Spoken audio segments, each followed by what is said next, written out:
Good afternoon. On today's Angry Bulletin, especially Angry Bulletin this time, Elon Musk has gotten into trouble to a degree that even surprises me.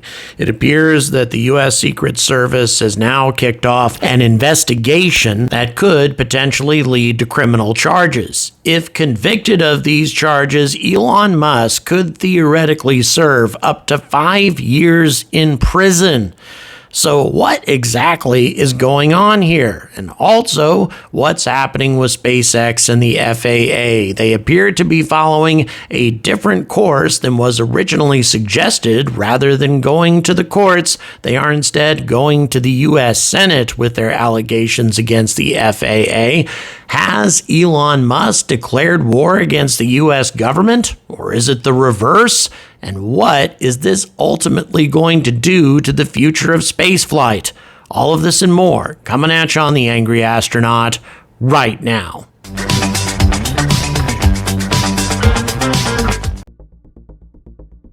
Good afternoon, and once again, welcome to The Angry Astronaut. A topic that I was tired of quite some time ago has now exploded into something even more serious, because it appears that the federal government is coming after Elon Musk not for some sort of minor violations out of Cape Canaveral, but rather possible alleged threats against the President of the United States, or rather the Vice President, I guess. By the way, I'm going to start out by saying I in no way believe that that's what Elon had in mind, but let's see exactly what this is all about. It started out with a post of somebody else, an X account called Doge Designer, who constantly posts anti-Harris, pro-Trump kinds of content. It's just a sort of thing that Elon shares on a regular basis right now as he tries to get Trump elected. But anyway, Doge Designer posted the question after the most recent assassination attempt against Trump, quote, why they want to kill Donald Trump. And then Musk responded to his 198 million followers, and no one is even trying to assassinate Biden/Kamala, and then added 4 question marks at the end of the post. He deleted the post sometime after that, but not until tens of millions of people had already seen it. Lots of people condemned what he was doing because essentially after making all the posts against Harris, calling her a communist, saying that she's going to turn the United States into Venezuela, those sorts of things, making the sort of comment as to why is nobody trying to assassinate her, that could theoretically be interpreted as inciting some of his followers, his more extreme followers, to actually take action against the president or the vice president. So anyway, he was wise to delete it, but he did it a bit late, and now the Secret Service, having also read the post, seems to be investigating the situation, and they usually investigate when they're trying to determine whether or not someone poses an imminent threat to somebody that they're protecting, which obviously Elon Musk does not. But what happens if a particularly extreme follower of Elon's is arrested while trying to get access to a Harris rally or something like that, admits that he was trying to get a shot at her or something, and that Elon was his source of inspiration? Well, inciting to action against a person like a president is still a crime. Now, Bloomberg's Freedom of Information Act division, a group of this media organization that sends Freedom of Information Act requests to various governmental organizations when they want to dig up some information on a story. I wish I had that kind of department at my disposal. And by the way, I'm well aware that Bloomberg is a left-wing organization, but these are the responses that they got, and Bloomberg included copies of the Secret Service's emails. So anyway, what they said is that all records about Musk's post were being, quote, compiled for law enforcement purposes and are being withheld from the media because, quote, disclosure could reasonably be expected to interfere with enforcement proceedings. Bloomberg then followed up with the Secret Service's FOIA division, and we're told told that the Protective Intelligence Division advised that it cannot release any records because of, quote, enforcement proceedings. The agency went on to say, quote, they are aware of the social media post made by Elon Musk, according to Nate Herring, a spokesperson for the Secret Service. As a matter of practice, we do not comment on matters involving protective intelligence. We can say, however, that the Secret Service investigates all threats related to our protectees.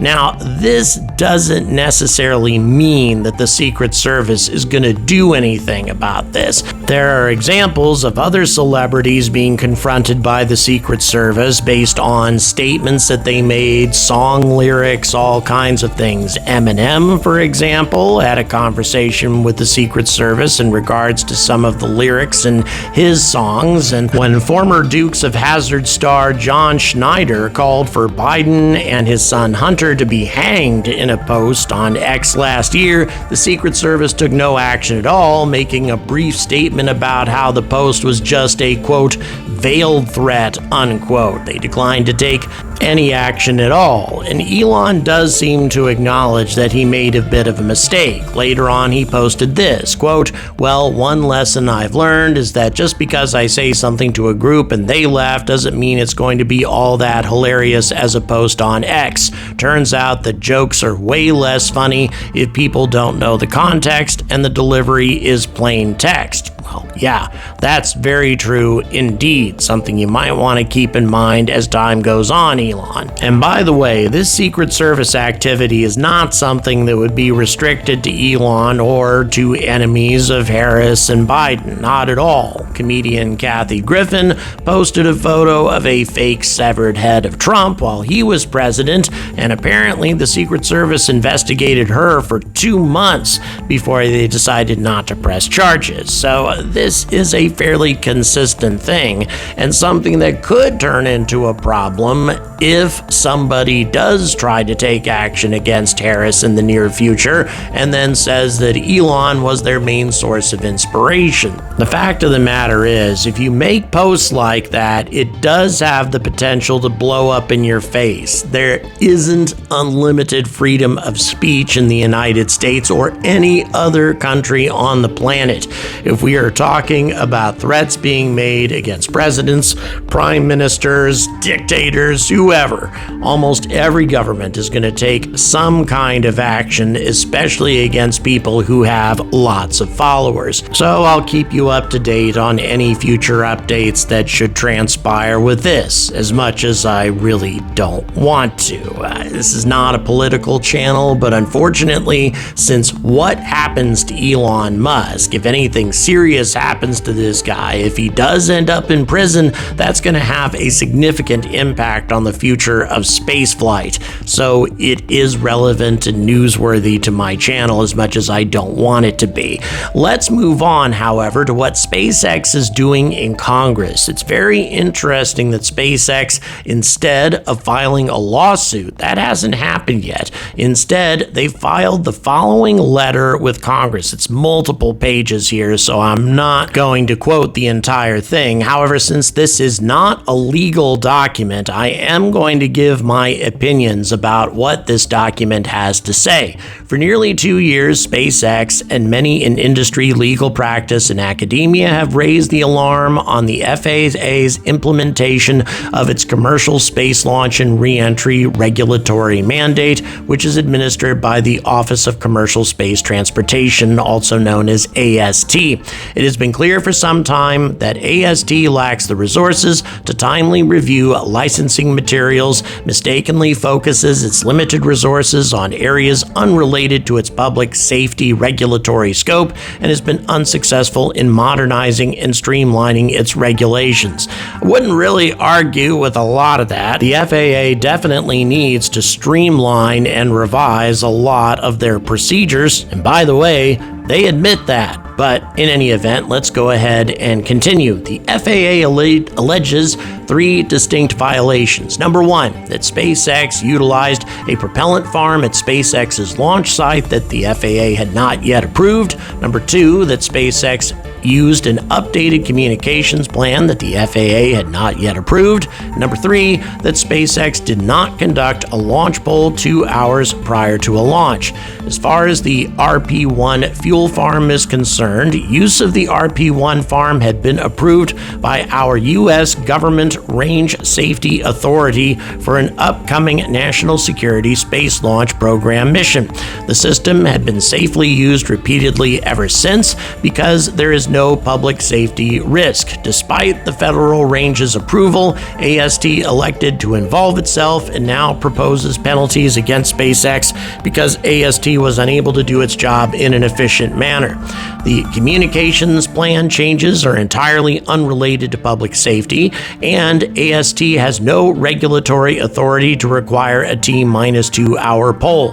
SpaceX responds in detail to each allegation below. So there's a lot of responses. Let's go ahead and try to hit the high points. The FAA alleges that SpaceX operated under an unapproved communications plan for the PSN MSF launch in June of 2023. SpaceX denies this allegation.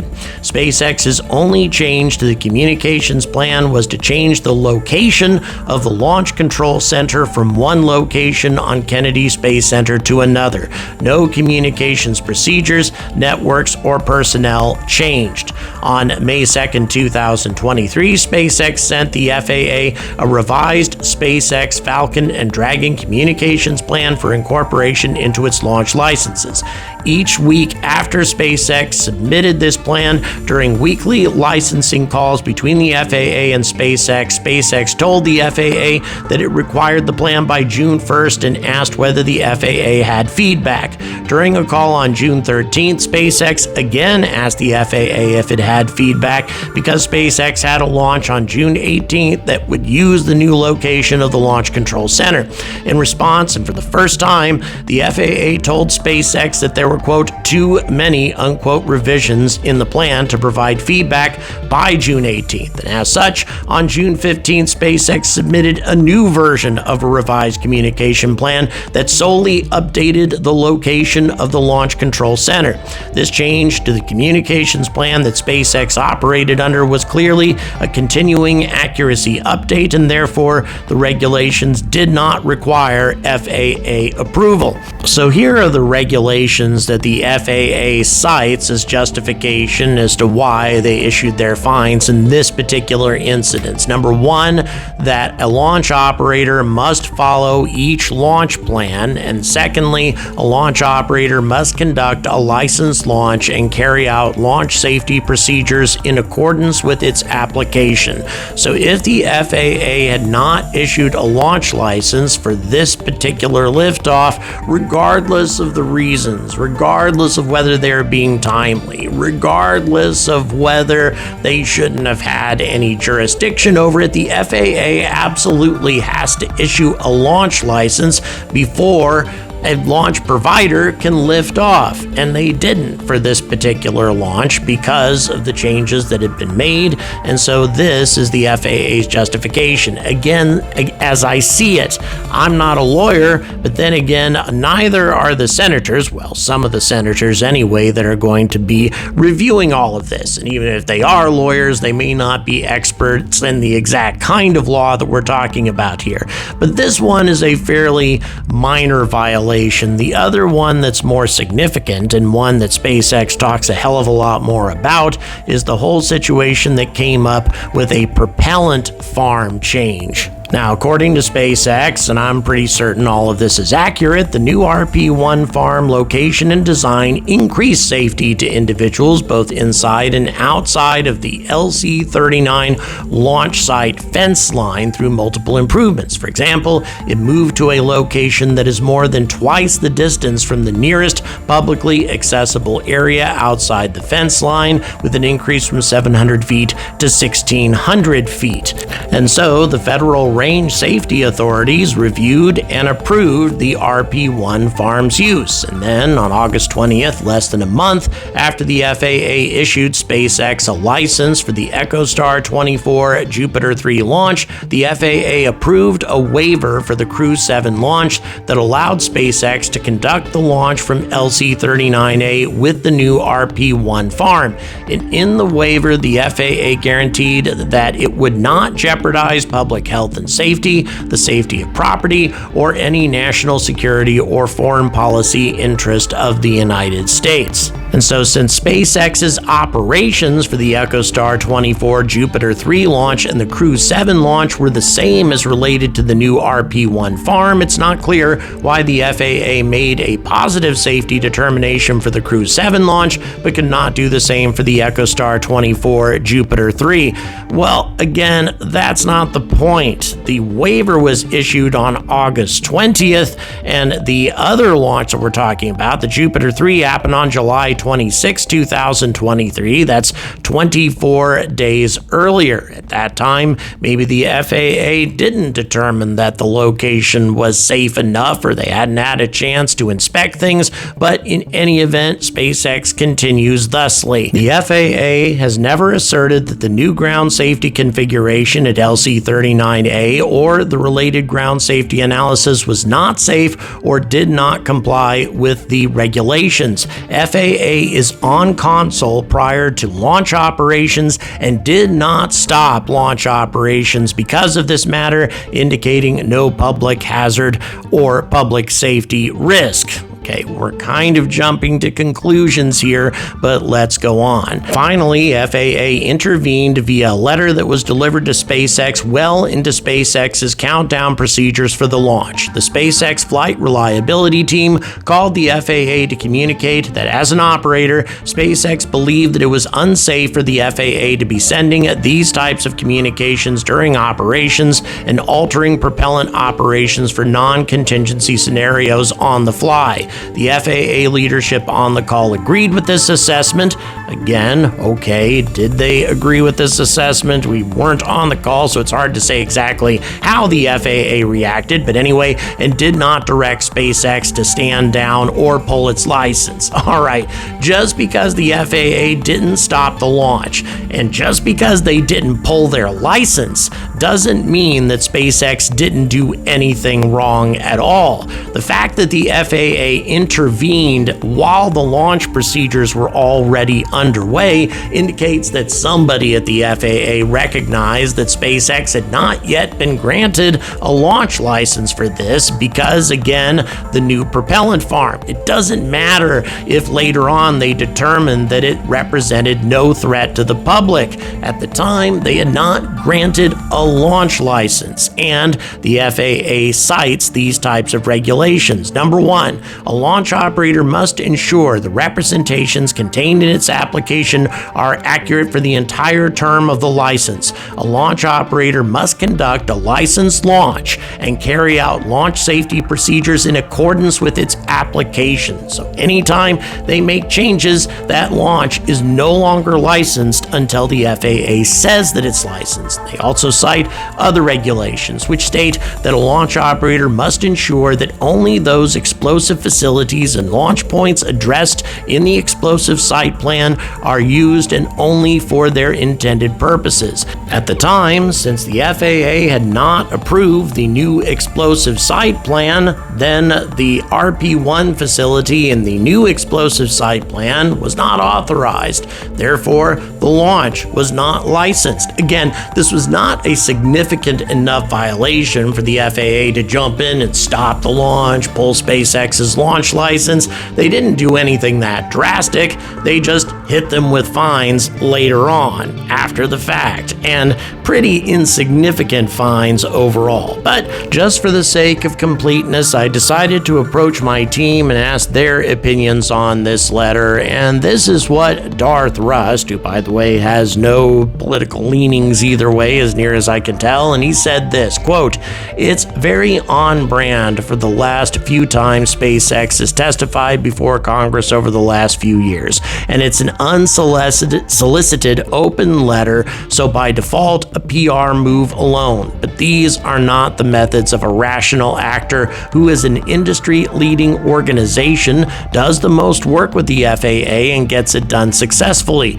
This is, however, very reminiscent of Boeing's move after losing the KC-46 tanker contract, Blue Origin's temper tantrum over HLS, and a number of equally stupid and petulant stunts from similar circumstances. Of course, SpaceX might actually make the case that the FAA went too far, which is certainly possible, but if they felt they could do that, the lawyers would take the lawyers off script and it'd be settled in very unsavory lawyer ways. I guess we might be watching the canary in the coal mine starting to die because SpaceX, after 20 years of being the scrappy upstart that became the 900-pound gorilla, is turning the corner into becoming just another petty and petulant company that's overplaying their hand. Twitter was a shit service before he bought it. X is a shittier service after he bought it. And I think living in that shit-saturated world of social media advertising for a number of years has started to bring that thinking back to SpaceX. And I have to admit, I listen to a lot of what this guy has to say because he's dealt with government contracts for most of his career, has a good idea as to how government contractors interrelate with the FAA and other government departments, and knows when things seem out of whack. And even though the FAA definitely has things they need to improve on, even though they definitely need to be improved if they're going to take on the significant task of handling an ever-increasing launch cadence from not just SpaceX, but other launch providers as well, doing it this way, in an open letter to the Congress that's going to encourage certain senators to attack the administration and attack their political enemies, blame them for these problems as if the FAA was a perfect, flawless organization before the current administration got voted in, which of course it wasn't. I don't see that leading to effective change. There has to be another way, a less public way, a less inflammatory way of dealing with this issue. And if there's anything that can be said about Elon Musk, at least this most recent iteration of the guy, if you looked up the word inflammatory in the dictionary and saw Elon Musk's picture beside it, I don't think anybody would argue with that association right now. Thank you very much for watching. I would like to thank Peter Bulitza and also Horst Foreman for their generous support on PayPal. I am leaving for Cape Canaveral in less than 24 hours, eager to bring you guys some amazing content that has nothing to do with the damn FAA or the damn Secret Service. So until then, I urge all of you to stay angry about space.